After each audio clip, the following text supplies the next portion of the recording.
Mutfağımızdan herkese merhaba. Kanalımıza hoş geldiniz. Bugün sizlere lokanta usulü kıymalı kapuska yemeği yapıyorum. Yapımı çok kolay, lezzeti ise gerçekten efsane. Hazırsanız hemen malzeme listemizi veriyorum. 1 çay bardağı sıvı yağ, 2 kuru soğan, 1 kapya biber, 4 köy biberi, 100 gram kıyma, yarım çay bardağı soğuk su, 2 domates, 1 kilogram beyaz lahana, yarım su bardağı kaynar su, 1 yemek kaşığı domates salçası, 1 tatlı kaşığı toz biber, 2 tatlı kaşığı pul biber, yarım tatlı kaşığı kimyon, 1 çay bardağı kaynar su, 1 tatlı kaşığı tuz. Hemen videomuza geçiyoruz. Kapuska yemeğimizi yapabilmek için ön hazırlık olarak güzelce tüm malzemelerimi yıkadım, hazırladım.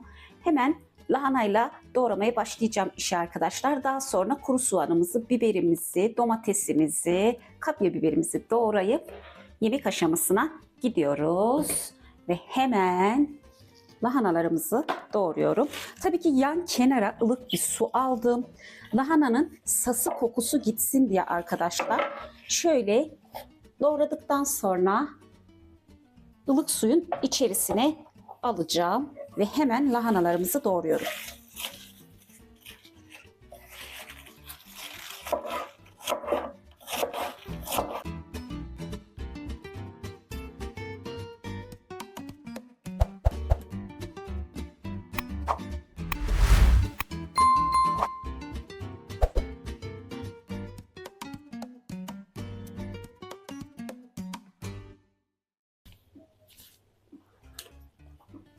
Evet, lahanamızı doğradım. Hemen kuru soğanlarımızı, domateslerimizi artı köy biberi ve kapya biberimizi de doğramaya başlıyorum.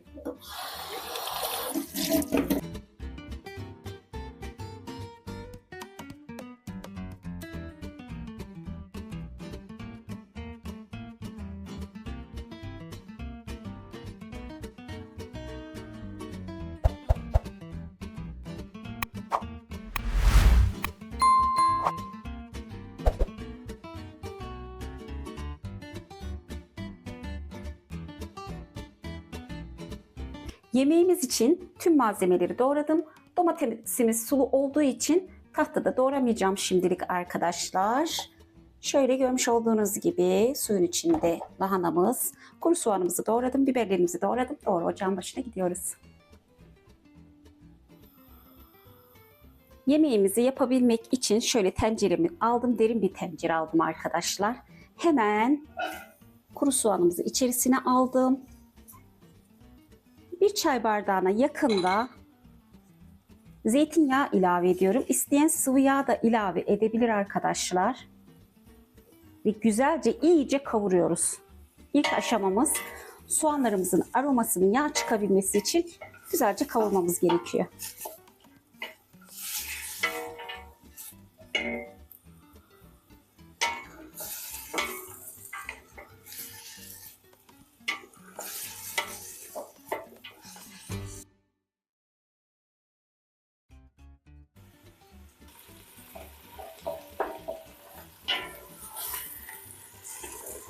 Kuru soğanımızı şöyle güzelce karamelize ettim. Yağın içine aroması geçti. Aynı şekilde kapya biberi ve yeşil biberimizi de kavuruyorum. Tüm aromalar yağın içine geçip güzel bir yemek elde etmiş olacağız arkadaşlar.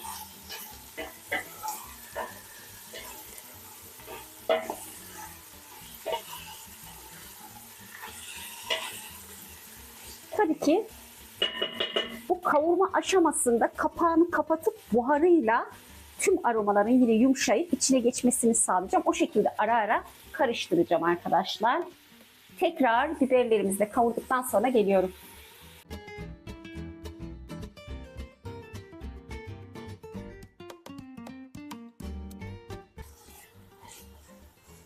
Köy biberi, kapya biber ve soğanımız, aromalar tüm yağa geçti arkadaşlar. Hemen bu aşamada kıymamızı da ilave ediyorum. Şöyle yarım çay bardağı da su ilave ettim. Kıymamızın rahatlıkla açılabilmesi için. 1-2 dakika pişireceğim kıymamızı. Daha sonra zaten yemeğimiz için de pişecek arkadaşlar.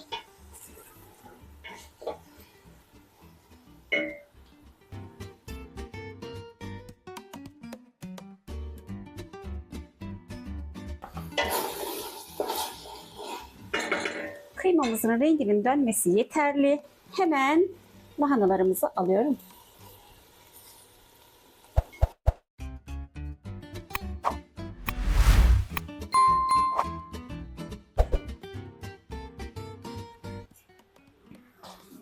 Tüm lahanamızı güzelce aldım tenceremize. Derin bir tencere seçtim arkadaşlar. Kapuskamızı rahat bir şekilde yapabilmek için.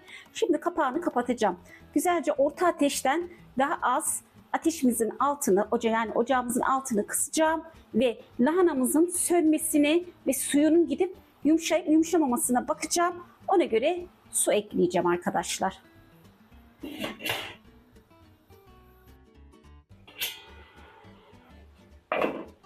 Şöyle bir bakıyorum. Hafif sönmeye başlamış. Bu aşamada domatesleri de ilave ediyorum.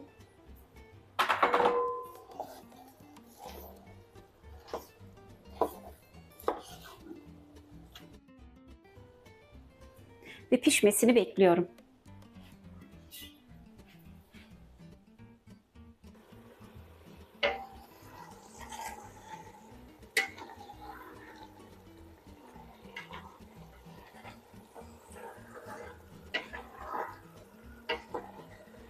Yemeğimizin suyu oldukça azaldı arkadaşlar. Tam bu aşamada şöyle güzelce bir bakıyoruz. Eğer sertse mutlaka kaynar su ekliyoruz. Şöyle yarım bardak ekleyeceğim ve iyice suyunu çekene kadar kavuracağım arkadaşlar.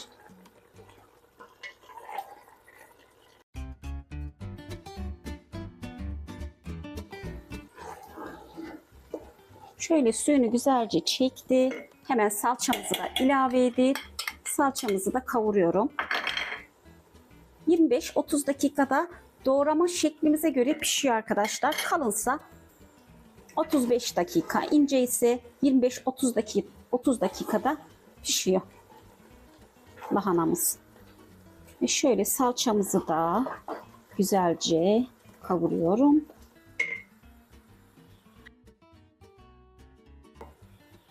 Tam bu aşamada bir tatlı kaşığı kırmızı toz biberimizi, 2 tatlı kaşığı pul biberimizi, yarım da kimyon tatlandırma işlemine kapuskamızı başlıyorum. Hemen bir çay bardağı da kaynar su ilave edeceğim. Diğer ocağımda suyumu kaynattım. Şöyle bir çay bardağı ekleyip tamamen suyunun çekilmesini bekliyorum. En son tuz aşaması olacak arkadaşlar. Damak tadımıza göre tuzumuzu ilave edeceğiz. Tamamen suyu çekilsin, geliyorum. Kapuska yemeğimiz arkadaşlar susuz olacak, sulu olmayacak zaten. Suyunu çektirdim. Çok hafif bir su oldu.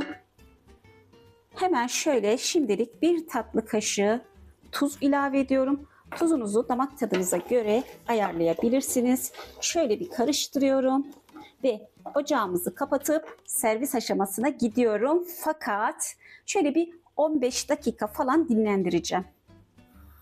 Evet, lezzetine garanti veriyorum arkadaşlar. Kıymalı kapuska yemeğimiz hazır. Deneyecek olan herkese şimdiden afiyet olsun. Deneyenleri mutlaka yoruma bekliyorum. Eğer videomu beğendiyseniz beğen butonuna basmayı, kanalıma abone olmayı ve yorum bırakmayı unutmayın. Bir sonraki tarifte görüşmek üzere. Hoşça kalın.